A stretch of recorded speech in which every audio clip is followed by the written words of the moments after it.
عامل ازعاج النهارده مؤمن زكريا الفتحي. وادي جمال مع ايمن سعيد بيوسع لنفسه مؤمن، يعكس الملعب هناك عن شرويده يحط لمحمود عبد الحكيم لشرويده.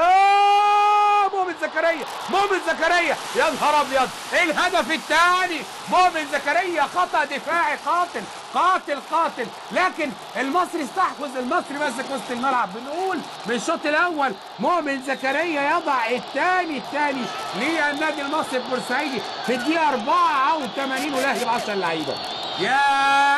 يعني اهو المدرجات وحسام حسن، ايه ده؟ مين دول؟ مين الناس دي كلها؟ هي ناس ارضيه الملعب، ده الناس نازله بتهني اللعيبه.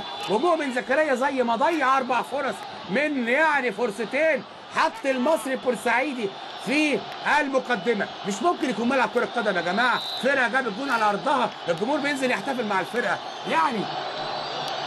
هنشوف لسه اللعب متوقف، ولعيبه النادي الاهلي طبعا جت كده على جنب لان الجمهور نزل ارضيه الملعب.